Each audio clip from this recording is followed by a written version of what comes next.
بسم الله الرحمن الرحيم. الحمد لله رب العالمين، بارئ الخلائق أجمعين، باعث الأنبياء والمرسلين، الذي بعد فلا يرى وقرب فشهد النجوى تبارك وتعالى. ثم الصلاة والسلام على حبيب إله العالمين وشفيع ذنوب المذنبين، العبد المؤيد والرسول المسدد المصطفى الأمجد أبي القاسم المصطفى محمد. اللهم صل على محمد وآل محمد. اللهم صل على محمد وآل محمد. اللهم صل على محمد وعلى أهل بيته الطيبين الطاهرين وصحبه المنتجبين ومن تبعهم بإحسان إلى يوم الدين. عباد الله، أوصيكم ونفسي بتقوى الله. أعوذ بجلال وجهك الكريم أن ينقضي عني شهر رمضان أو يطلع الفجر من ليلتي هذه ولك قبلي تبعة أو ذنب تؤذبني عليه. ماه مبارک رمضان کم کم به پایان میرسد. امیدواریم که خداوند تبارک و تعالی بهترین ها و همه خیراتی که به بندگان صالح خودش عنایت میکند به ما هم مرحمت فرماده باشد و توفیق استفاده و بهره‌مندی از باقی مانده ماه رمضان به همه ماها کرامت بفرماید. Setelah basmalah, hamdalah dan salawat kehadirat junjungan besar Nabi Muhammad sallallahu alaihi wasallam, Khatib Jumat mewasiatkan untuk kita senantiasa meningkatkan ketakwaan kita kepada Allah Subhanahu wa taala, menjalankan seluruh perintahnya dan menjauhi seluruh larangannya. Kembali kita diingatkan bahwa kita di penghujung bulan suci Ramadan dan kita berharap kepada Allah Subhanahu wa taala memberikan yang terbaik kepada kita semua, dan apa yang diberikan kepada para hambanya yang soleh juga diberikan kepada kita. Dan kita memohon di sisa-sisa terakhir dari bulan suci Ramadan ini kita dapat memanfaatkan semaksimal mungkin waktu yang tersisa untuk menggapai kemuliaan dan keberkahan yang ada di dalamnya. یکی از مسائل بنیادین و اساسی در آموزه ها و تعالیم اسلامی موضوع دفاع از مظلومین است، چه مسلمان باشند چه غیر مسلمان. Salah satu ajaran penting yang senantiasa diingatkan dalam Al-Quran itu adalah bagaimana membela dan mendukung orang-orang yang tertindas di dalam Islam. هم قرآن کریم در آیاتی تأکید بر ضرورت دفاع از مظلومین و حمایت از آنها به عنوان یک وظیفه و تکلیف بیان فرموده و هم در روایات رسیده از پیامبر و معصومین علیهم السلام بر مسئله دفاع از مظلومین تأکید شده است. Baik dalam sudut pandang ayat-ayat Al-Quran dan juga riwayat-riwayat yang disebutkan di dalam kitab-kitab hadis, disebutkan tentang pentingnya dan keharusan untuk membela orang-orang yang tertindas, untuk mendukung dan membantu mereka yang di dalam penindasan. Dalam Al-Quran banyak ayat yang menjelaskan tentang bagaimana pentingnya membela orang-orang tertindas. Demikian juga riwayat yang menjelaskan tentang kewajiban dan tugas kita untuk membela orang-orang yang tertindas.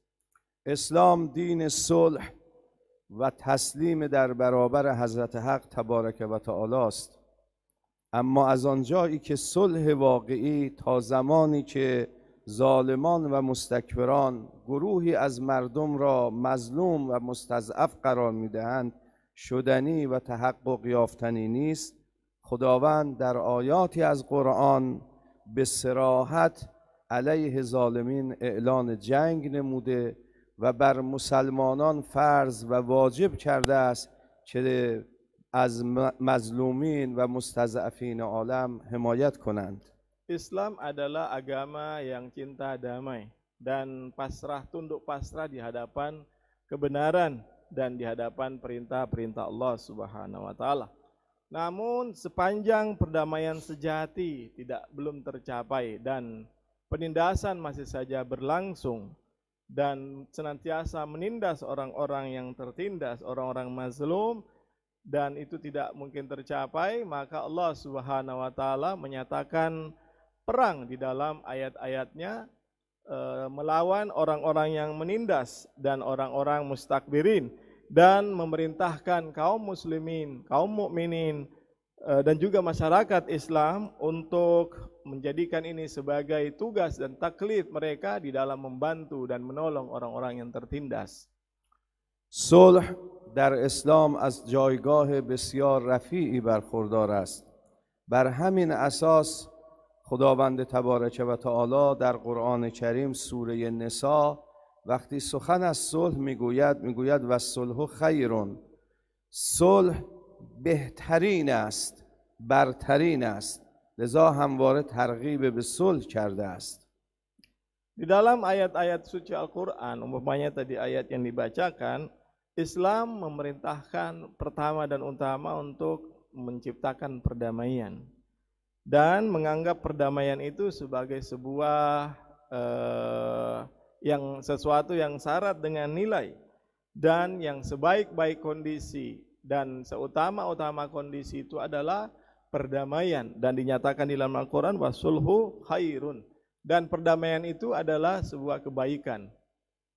از آنجا که صلح یکی از راهبردهای مهم در سیاست خارجی اسلام بوده است، وجود مقدس خاتم الانبیا با مشرکان و با کفار عقدنامه صلح امضا کردند.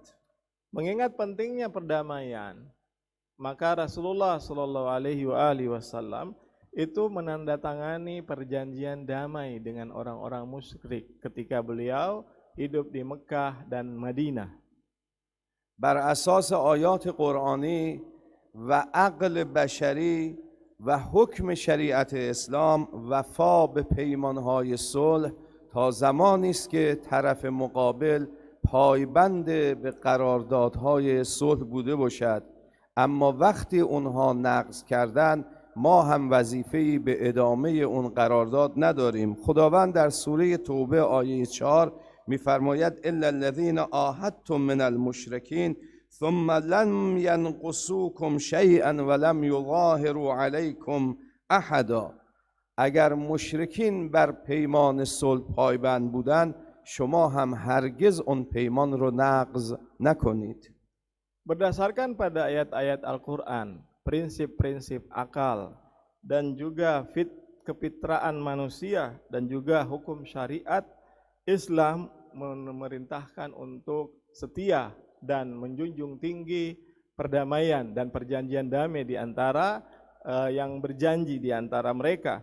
Di dalam surah At-Taubah ayat 4, Allah Subhanahu wa taala berfirman dan memerintahkan kepada nabinya untuk setia pada perjanjian yang telah disepakati dengan orang-orang musyrik, di mana di situ Allah Subhanahu wa taala dalam surah At-Taubah ayat 4 disebutkan bahwa kecuali orang-orang musyrik yang kamu telah mengadakan perjanjian dengan mereka, kalau mereka menjunjung tinggi perjanjian tersebut, maka Anda berkewajiban untuk menjaga dan menjunjung tinggi perjanjian tersebut. Namun kalaulah mereka tidak menjalankan perjanjian itu ataupun meninggalkan kesepakatan yang telah dibuat, maka tidak ada kewajiban bagi kamu untuk melanjutkan perjanjian dengan mereka. حمایت از مظلومین و مستضعفین نیز از سیاست‌های راهبردی اسلام میباشد. لذا خداوند تبارک و تعالی در قرآن کریم سوره نساء آیه 57 از همه مسلمان ها میخواهد که از مظلومین و مستضعفین حمایت کنند، دفاع بکنند، با قطع نظر از دین و نژاد و منطقه جغرافیایی آنها. می‌فرماید و ما لکم لا تقاتلون فی سبیل الله والمستضعفین من الرجال والنساء والولدان الذين يقولون ربنا اخرجنا من هذه القرية الظالم اهلها واجعل لنا من لدنك ولیا واجعل لنا من لدنك سلطانا. چرا شما جهاد نمی کنید؟ چرا مقابله نمی کنید با کسانی که یک عده از مستضعفین، از زن و بچه و مردم ضعیف را از خانه و کاشانه خودشان بیرون کردند؟ اون کسانی که از خدا درخواست میکنند که خدایا اینها ما را از خانه و کاشانه خود بیرون کردند و به ما کمک کن. خدا هم وعده حمایت به اونها داده است. Berdasarkan pada ajaran-ajaran Islam, ditegaskan di situ kewajiban untuk membantu dan menolong orang-orang yang tertindas dan orang-orang mustadafin ketika mereka menghadapi kezaliman, dan ini merupakan sebuah prinsip dan ketentuan yang diatur dalam Islam dalam urusan luar negeri, di mana kaum muslimin diperintahkan untuk membantu dan mendukung orang-orang yang tertindas. Tanpa melihat dari perbedaan agama, suku, bangsa, dan letak geografis, Allah Subhanahu wa taala memerintahkan kepada kaum muslimin untuk membantu, membela, dan mendukung orang-orang tertindas dan kaum mustadafin. Sebagaimana yang disebutkan di dalam surah An-Nisa ayat 75, di situ Allah Subhanahu wa taala mempertanyakan kepada mereka yang tidak mau membantu, mengapa kamu tidak mau berperang di jalan Allah dan membela orang-orang yang lemah, baik laki-laki, wanita-wanita maupun anak-anak yang semuanya mereka berdoa, wahai Tuhan kami, keluarkanlah kami dari negeri ini yang zalim penduduknya, dan berilah kami pelindung dari sisi Engkau, dan berilah kami penolong dari sisi Engkau. Mereka bermohon kepada Allah Subhanahu wa taala supaya dikeluarkan dari tempat yang zalim, dan diminta kepada orang-orang yang beriman ini untuk membela mereka. خداوند در آیات قبل از این آیه مردم رو دعوت به جهاد میکند و استدلال میکند بر روز قیامت و ایمان به خدا. اما در این آیه استدلال خدا و تأکید خدا بر روی عواطف و احساسات است، برای اینکه احساسات مسلمانان را خدا برانگیزد. میگه مگر نگاه نمیکنید زن و فرزند و مردم مستضعف از خانه و کاشانه خود بیرون شدند، باز شما نشسته اید؟ Pada ayat sebelum ayat 75 surah Nisa ini, di situ Allah Subhanahu wa taala memerintahkan orang-orang beriman untuk berperang, dan Allah Subhanahu wa taala menggunakan penalaran dengan hari kiamat. Namun pada ayat selanjutnya, itu ayat yang tadi dibacakan itu, Allah Subhanahu wa taala menggunakan model penalaran yang memicu rasa empati kita, rasa kemanusiaan kita, dan rasa emosionalitas kita. Disebutkan di situ, mengapa engkau tidak mau berperang? Jadi dari sisi emosi di situ Allah Subhanahu wa taala menggugah kesadaran kita. Tidakkah engkau merasa iba? Tidakkah engkau merasa kasihan kepada orang-orang yang lemah, anak-anak, perempuan-perempuan yang tidak berdosa, yang dikeluarkan dari tempat mereka secara paksa, ditindas, dizalimi, dan dirampas hak-haknya? Allah Subhanahu wa taala di sini menggunakan nalar kemanusiaan kita, nalar emosi kita sebagai seorang manusia. بدیهی است که احساسات و عواطف تأثیرگذاریش از مسئله عقل و دلیل و استدلال بیشتر است. Tentu saja dengan menggunakan nalar kemanusiaan, nalar perasaan, emosi, itu akan lebih banyak menjawab persoalan ketimbang menggunakan nalar-nalar logika dan nalar-nalar argumentatif. لذا خداوند میفرماد نگاه نمی کنید مستضعفند من الولدان و النساء، بچه ها هستند، زن ها هستند، از خانه و کاشانه خودشان رانده شدند. بعد خداوند دعای اونها رو بیان میکند، وجعل لنا من لدنک ولیا وجعل لنا من لدنک نصیرا. خدایا برای ما سرپرست و کمککاری قرار بده. خداوند میخواهد بگوید این دعا مستجاب شده و این رسالت بزرگ بر عهده یکایک شما مسلمانان قرار داده شده که هم یاور آنها باشید هم سرپرستی آنها را بکنید.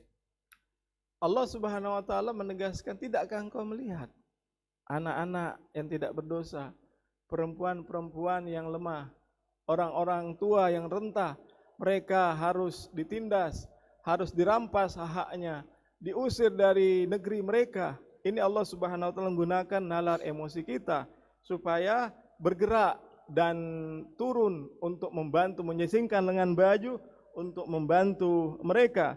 Kemudian juga di dalam bagian dari terakhir dari ayat tersebut, mereka berdoa, wahai Tuhan kami, keluarkanlah kami dari negeri yang zalim ini, berilah kami pelindung dari sisi Engkau. Dan Allah Subhanahu wa taala menjawab doa mereka, mengijabah permohonan mereka, dan Allah jadikan kita sebagai penolong dan pelindung mereka, menjadikan kita semua kaum muslimin ini sebagai orang-orang yang membantu dan menolong mereka.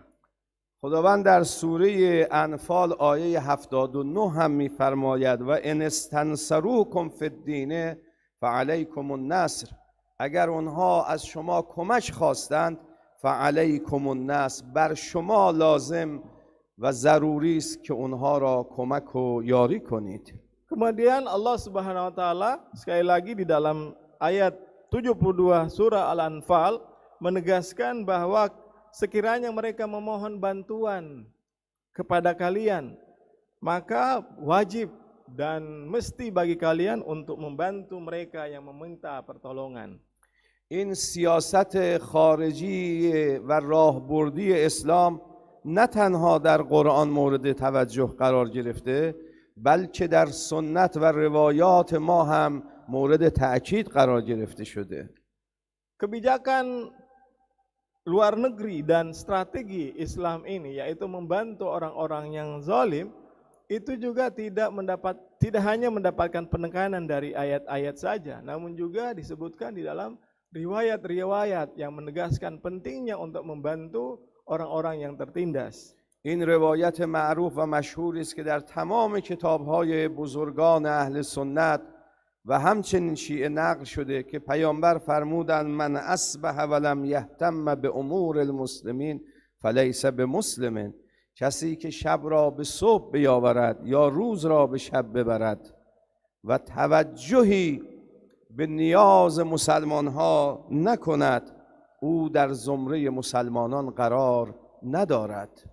Sebuah hadis yang sama-sama sering kita dengarkan dan ma'ruf, hadis ini dinukil dalam kitab-kitab standar Ahlu Sunnah dan Syiah yang menyebutkan bahwa Rasulullah sallallahu alaihi wasallam bersabda, barang siapa yang bangun kemudian tidak bangun pagi, barang siapa yang melewati malamnya sampai pagi, kemudian dia tidak memikirkan, menaruh perhatian terhadap urusan kaum muslimin, maka mereka bukanlah kaum muslimin. Mereka tidak berada dalam barisan kaum muslimin. در روایت دیگری از پیامبر نقل شده که فرمودند من اخذ للمظلوم من الظالم کان معی فی الجنت صاحبا، کسی که حق مظلوم را از ظالم بگیرد در بهشت رفیق و همراه من خواهد بود. Sebuah hadis yang lain dari Rasulullah sallallahu alaihi wasallam disebutkan bahwa barang siapa yang mengambil hak orang mazlum dari seorang zalim, artinya dia membantu, menolong dan membelanya, maka dia akan bersama Rasulullah sallallahu alaihi wasallam di surganya Allah Subhanahu wa taala. در کلام امیرالمؤمنین و وصیت امیرالمؤمنین به امام حسن و امام حسین نیز چنین است کونا للظالم خصما و للمظلوم اونا، شما دو فرزند من حسن و حسین همواره یاور مظلومین و دشمن ستمگران و ظالمان بوده باشید.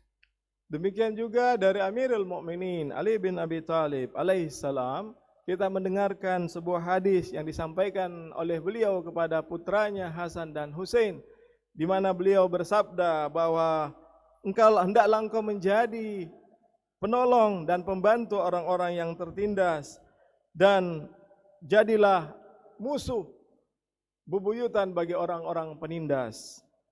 در روایتی از امام صادق علیه السلام نیز نقل شده و ما من مؤمن یخذل اخاه و هو یقدر علی نصرته الا خذله الله فی الدنیا و الاخره. هر کسی که در برابر او کسی مظلوم واقع شود و او بتواند به او کمک کند و کمک نکند، خدا او را در دنیا و آخرت ذلیل و تحقیر و خوار خواهد کرد. Dalam sebuah sabda hadis dari Imam Shadiq alaihissalam juga disampaikan bahwa barang siapa di antara orang-orang yang beriman yang membantu saudaranya meminta untuk membantunya dan dia mampu untuk membantunya namun tidak membantunya, maka Allah Subhanahu wa taala akan menghinakan dia di dunia dan di akhirat. در روایت دیگری از امام صادق علیه السلام نقل شده ما من مؤمن یعین مؤمنا مظلوما الا کان افضل من صیام شهر و اعتکافه فی المسجد الحرام و ما من مؤمن ینصر اخاه و هو یقدر علی نصرته الا نصره الله فی الدنیا و الاخره. فرمودند هر کسی که به برادر مؤمنش کمک کند هم ثواب این کمک کردن مانند یک ماه روزه و اعتکاف در مسجد الحرام هست و هر کسی به برادر مؤمن خودش کمک کند خدا در دنیا و آخرت به او کمک خواهد کرد. Juga dari Imam Shadiq dikutip sebuah hadis yang menyebutkan bahwa tidaklah seorang beriman. Jadi orang beriman ini disuruh untuk membantu. Barang siapa di antara orang yang beriman membantu saudaranya yang tertindas, maka itu perbuatan menolong tersebut itu lebih mulia dari puasa sebulan penuh dan iktikaf di Masjidil Haram. Itu lebih utama nilainya membantu orang yang tertindas dari kaum muslimin mukminin bagi orang yang meninggal tersebut. Dan barang siapa yang membantu saudaranya sesama mukmin, maka Allah Subhanahu wa taala akan membantunya di dunia dan di akhirat. امروز یکی از مظلومترین ملت‌ها مردم فلسطین هستند که همواره تحت ظلم و ستمگران و رژیم اشغالگر قرار گرفتند. بر اساس همین تفکر قرآنی و اندیشه روایی و دانش و فهم بشری و فطرت بشری است که بسیاری از کشورها سیاست خود را در حمایت از مردم فلسطین قرار دادند. Oleh karena itu kita melihat bahwa rakyat yang paling tertindas di dunia hari ini adalah rakyat Palestina, dan berdasarkan pada ajaran fitrah kemanusiaan, perintah ayat-ayat Allah Subhanahu wa taala dan juga riwayat-riwayat yang menegaskan bahwa kita harus membantu kaum muslimin dimanapun mereka berada, orang-orang yang tertindas dimanapun mereka berada, dan dijadikan sebagai kebijakan politik luar negeri untuk membantu rakyat dan warga Palestina yang tertindas. یکی از کشورهایی که همواره بر اساس قانون اساسی و قوانین و سیاست‌های وزارت خارجه خود از مردم مستضعف فلسطین دفاع و حمایت کرده کشور عزیز اندونزی است. Dan di antara negara yang menjadikan itu sebagai kebijakan luar negerinya dan menjadi bagian di dalam konstitusinya dan undang-undangnya itu adalah negara Republik Indonesia yang menjadikan pembelaan terhadap orang tertindas itu bagian dari kebijakan politik luar negerinya. بر اساس همین سیاست اسلامی جمهوری اسلامی ایران نیز همواره سیاست خودش را بر حمایت از ملت و مردم فلسطین قرار داده است.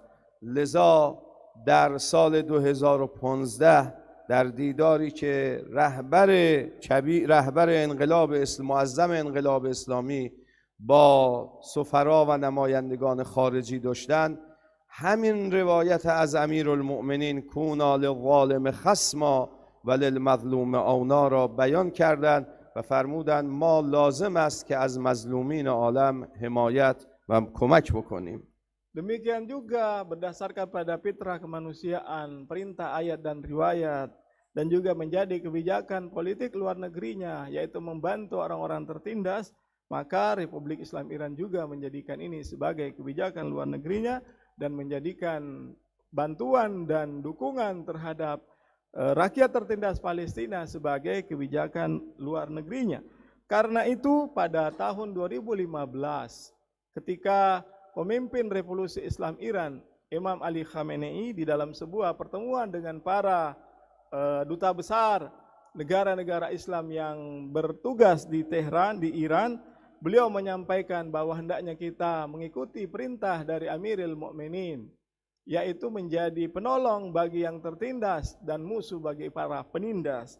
Ini yang menjadi semangat dan perintah dari Imam Ali kepada Imam Hasan untuk dijadikan semangat dan perintah bagi kita semua kaum muslimin menjadi penolong bagi orang yang tertindas dan musuh bagi yang penindas. أقول قولي هذا وأستغفر الله لي ولكم استغفروه يغفر لكم ذنوبكم إنه هو التواب الغفور الرحيم. بسم الله الرحمن الرحيم. إذا جاء نصر الله والفتح ورأيت الناس يدخلون في دين الله أفواجا فسبح بحمد ربك واستغفره إنه كان توابا. صدق الله العلي العظيم. إن الله وملائكته يصلون على النبي يا أيها الذين آمنوا صلوا عليه وسلموا تسليما.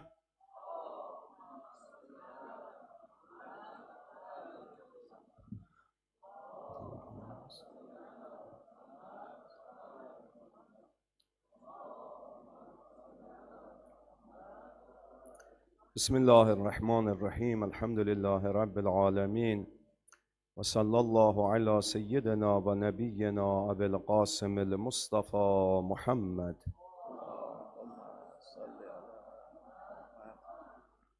وعلى أهل بيته الطيبين الطاهرين سيما ابن أمه وكاشف سره ومبلغ رسالاته علي أمير المؤمنين وعلى ابنته فاطمة الزهراء سيدة نساء العالمين وعلى ولديه الحسن والحسين سيدي شباب أهل الجنة وعلى علي بن الحسين ومحمد بن علي وجعفر بن محمد وموسى بن جعفر وعلي بن موسى ومحمد بن علي وعلي بن محمد والحسن بن علي والخلف القائم المهدي حججك على عبادك وأمنائك في بلادك. اللهم صل وسلم وزد وبارك على سيدنا محمد وعلى آل سيدنا محمد كما صليت وباركت وترحمت على إبراهيم وآل إبراهيم إنك حميد مجيد. عباد الله اوصيكم ونفسي بتقوى الله.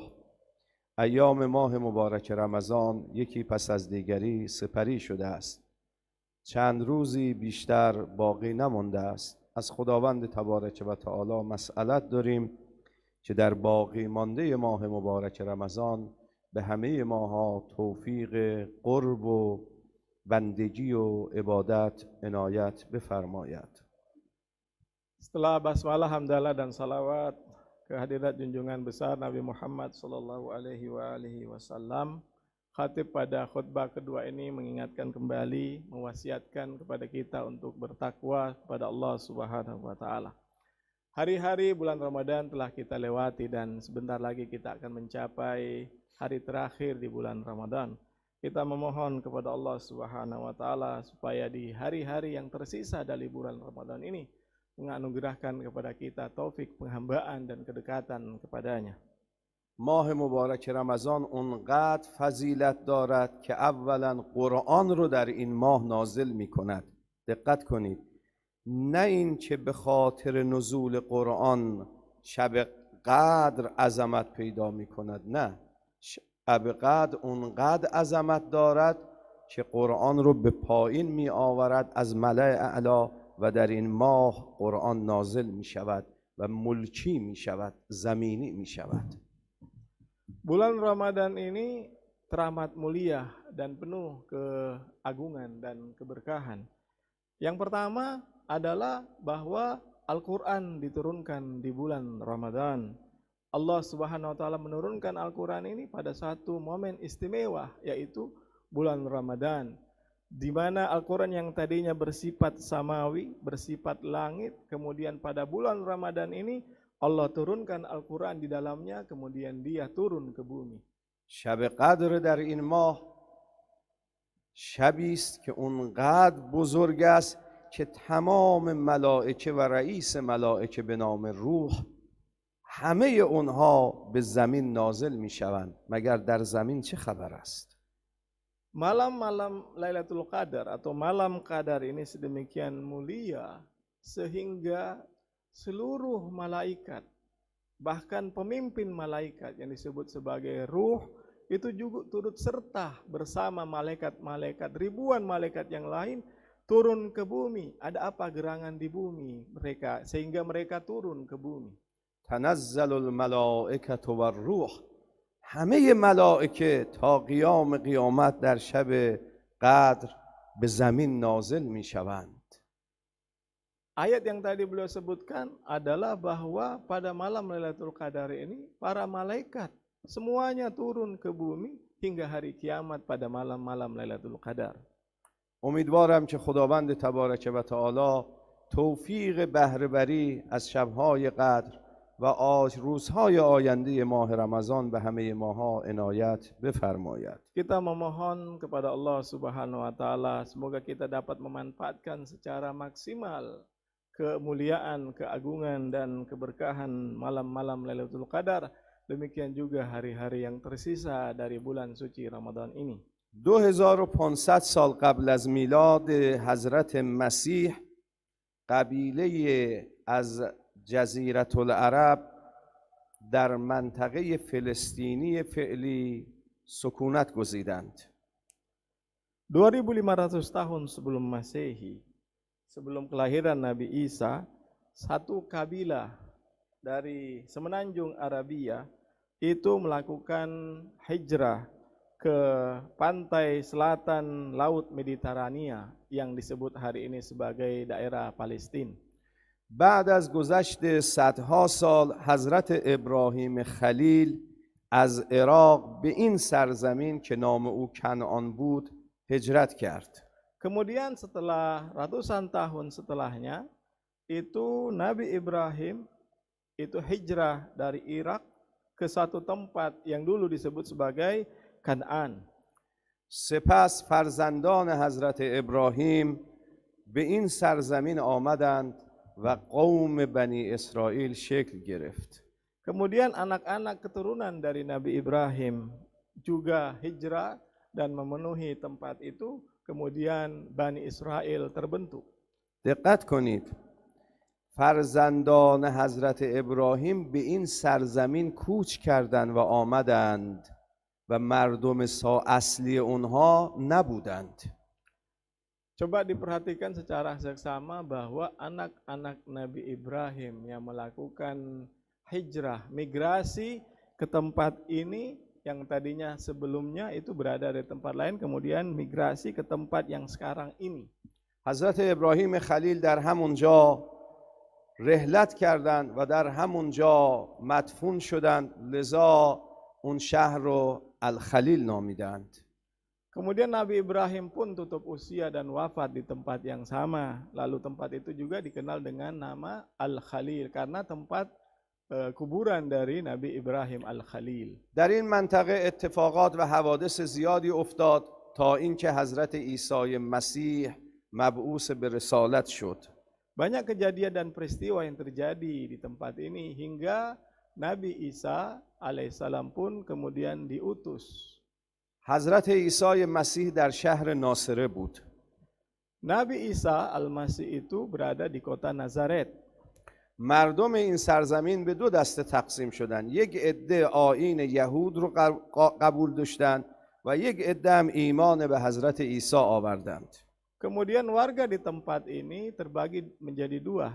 Ada yang memilih tetap menganut agama Yahudi, ada juga yang memilih untuk mengikuti Nabi Isa, memeluk agama Nasrani. پس از تجزیه امپراتوری روم در سال 395 میلادی فلسطین یکی از ایالت‌های مسیحی نشین روم شرقی بیزانس شد. Kemudian setelah terpecahnya Imperatorium Roma pada tahun 395 Masehi, Palestina kemudian menjadi salah satu provinsi yang warganya itu beragama Kristen di bawah pendudukan Romawi Timur yaitu Bizantium. پس از بعثت پیامبر عظیم الشأن اسلام و پس از رحلت آن حضرت در سال 638 میلادی یعنی در سال 17 قمری در زمان خلیفه دوم مسلمان ها به منطقه سرزمین آمدند، به منطقه فلسطین آمدند. Kemudian setelah Nabi Isa, kemudian Nabi Muhammad sallallahu alaihi wasallam pun diutus dan wafat. Setelahnya, setelah Nabi Muhammad sallallahu alaihi wasallam, pada masa pemerintahan Khalifah kedua, kaum muslimin pun hijrah ke tempat itu. مسلمان ها با ساکنان این سرزمین که مسیحی و یهودی بودند یک قرارداد صلح یا صلحنامه ای را امضا کردند و هیچ اجباری بر آنها بر پذیرش اسلام نبود. Kaum muslimin juga pada ketika mereka hijrah dan di tempat ini ada penganut agama yang lain yaitu Yahudi dan Nasrani, itu kemudian membuat semacam perjanjian di antara mereka untuk tidak saling memaksakan mengikuti agama dan kepercayaan yang ada. Dibiarkan secara bebas dan merdeka memilih agama dan kepercayaannya masing-masing. وقتی مردم این سرزمین با معارف اسلامی آشنا شدند بسیاری از آنها اسلام را پذیرفتند. Kemudian setelah mereka membaca dan mengetahui dari ajaran-ajaran Islam, dari agama-agama yang lain yang ada di tempat itu pun kemudian tertarik dan mempelajari Islam, kemudian memeluk Islam. لذا از قرن هفتم میلادی مردم این سرزمین به سه دسته تقسیم شدند: مسلمانان، یهودیان و مسیحیان.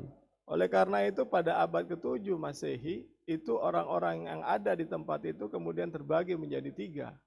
Muslim, Yahudi, dan Kristen. اکثر جمعیت مسلمان بودند.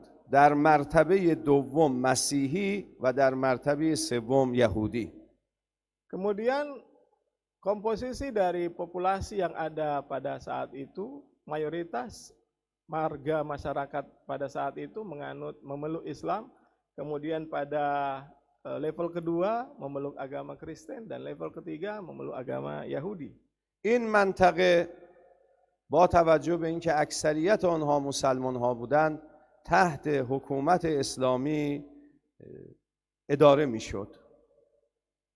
Tempat ini atau kawasan ini kemudian karena didominasi oleh warga kaum muslim, kemudian dibawa pemerintahan Islam dan kaum muslimin pada saat itu. 500 سال از حکومت اسلامی بر این منطقه گذشت. Kurang lebih selama 500 tahun pemerintahan Islam berkuasa di negeri ini. تا اینکه در سال 1099 میلادی جنگ سخت صلیبی ها با مسلمان ها آغاز شد. Hingga terjadi peperangan salib antara kaum muslimin dan orang Kristen. صلیبیان وقتی مسلط بر این منطقه شدند قتل عام کردند و در یک روز حدود 60,000 نفر را در اون منطقه کشتند و حمام خون به راه انداختند. Kemudian pada peperangan salib itu kaum Kristen mendapatkan kemenangan dan melakukan pembunuhan besar-besaran kepada kaum muslimin. Ada 600.000 orang yang terbunuh pada saat itu. 88 سال اون سرزمین در اختیار صلیبی ها، مسیحی ها بود، تا اینکه بعد از 88 سال در سال 1187 میلادی صلاح الدین ایوبی به اون منطقه حمله کرد و اون منطقه را از دست صلیبی ها آزاد کرد. Kurang lebih dalam masa 88 tahun Palestina ini di bawah kekuasaan orang-orang Kristen. Hingga kemudian Salahuddin al-Ayyubi melakukan penyerangan dan menguasai daerah itu. رفتار لشکر اسلام با مسیحی ها و یهودی ها یک رفتار انسانی بود و هیچگاه دست به قتل عام نزدند. Yang dilakukan oleh pemerintahan Salahuddin al-Ayyubi kepada orang-orang Kristen pada saat itu, mereka memperlakukan orang-orang Nasrani dengan persaudaraan dan keramahan, dan tidak ada penindasan dan pemaksaan agama. مجدداً این منطقه تحت قیمومت اسلام قرار گرفت. Kemudian daerah ini kembali dikuasai oleh kaum muslimin. تا اینکه ناپلئون بناپارت تصمیم داشت یک منطقه صهیونیستی تشکیل بدهد. Sehingga pada saat Napoleon Bonaparte, Prancis itu memutuskan untuk mendirikan satu kawasan yang dihuni oleh orang-orang Yahudi. ولی موفق نشد. Namun Napoleon Bonaparte tidak berhasil menunaikan misi tersebut. در سال 1799 انگلستان این مسئله رو مورد توجه خودش قرار داد. Pada tahun 1799, kerajaan Inggris juga menaruh perhatian terhadap hal ini dan melanjutkan misi Napoleon Bonaparte. تا اینکه بعد از جنگ جهانی و جنگ جهانی اول و شکست امپراتوری عثمانی، انگلستان تصمیم گرفت که در این منطقه یک دولت یهودی تشکیل بدهد. Hingga kemudian pada peperangan dunia yang pertama, kerajaan Imperator Utsmani itu mengalami kekalahan besar, dan kerajaan Inggris kemudian memutuskan untuk mendirikan satu kawasan yang penduduknya mayoritas orang-orang Yahudi. بلفور وزیر خارجه انگلستان در سال 1917 اعلامیه‌ای داد و اعلام استقلال این منطقه به عنوان یک کشور یهودی کرد. Pada tahun 1917, Menteri Luar Negeri Inggris yang bernama Balfour kemudian mengedarkan selebaran yang menyatakan bahwa politik luar negeri Inggris itu akan mendirikan satu pemukiman, satu kawasan yang dihuni oleh orang-orang Yahudi. اختلاف‌هایی اونجا واقع شد تا اینکه سازمان ملل در 29 نوامبر 1947 دستور و طرح تقسیم این منطقه به دو منطقه و دو کشور مسلمان و یهودی رو تصویب کرد. Kemudian terjadi konflik yang berkepanjangan di antara warga yang menghuni tempat tersebut. Karena itu PBB pada tahun 1947, tepatnya 29 November, itu kemudian mengemukakan satu solusi, yaitu membagi dua negara, satu dihuni oleh negara dihuni oleh orang-orang Yahudi dan yang lainnya dihuni oleh orang-orang Arab. وقتی این طرح رو سازمان ملل تصویب کرد، جمعیت یهودی ها 1/3 بود و اونها تنها بر 6% از اون منطقه مالک بودند، ولی سازمان ملل 55% از زمین ها رو واگذار به یهودی ها کرد. Kemudian pada saat itu populasi orang-orang Yahudi di tempat yang namanya Palestina hari ini itu hanya sepertiganya saja dari mayoritas total penduduk yang menghuni tempat itu, atau 6% saja. Namun PBB memberikan tanah kepada warga yang 6% ini seluas 55% dari luas daerah Palestina. ولی همون طرح رو هم که سازمان ملل 55% را به اونها داد، در حالی که 6% اونها مالک بودند، ولی همون طرح را هم هنوز اجرایی نکردند. Dan PBB ini sendiri juga itu meski dengan 6% penduduk Yahudi ini itu diberikan kepada 55% sampai hari ini belum juga dijalankan. بلکه اونها به کوچ اجباری و بیرون راندن ساکنان مسلمان اون منطقه همت گماشتند و 6 میلیون نفر مردم فلسطین را از خانه و کاشانه خودشون آواره کردند. Dan PBB dengan kebijakannya yang merugikan warga Palestina ini itu kemudian membantu orang-orang Zionis untuk mengusir, menguasai hampir kebanyakan tanah dan milik dari warga Palestina, sehingga mengusir 6 juta warga Palestina dari negeri mereka sendiri, dari rumah mereka sendiri, mengeluarkan mereka dari tempat tinggal mereka sendiri. تمام قطعنامه هایی که در مجامع بین المللی و سازمان های بین المللی علیه اونها صادر شده هیچ کدام را عمل نکردند. Seluruh resolusi yang dikeluarkan oleh PBB untuk mengatasi persoalan ini tidak satu pun dijalankan. و هر روز شاهد هستیم که کشتار بیرحمانه زن و کودک فلسطینی در این منطقه رقم میخورد. Setiap hari kita menyaksikan tragedi pembunuhan terhadap warga Palestina, warga yang tidak berdosa, yang terdiri dari anak-anak dan wanita-wanita yang tidak berdosa. و متاسفانه با یک استانداردهای دوگانه در رابطه با عملکرد این رژیم اشغالگر عمل می شود.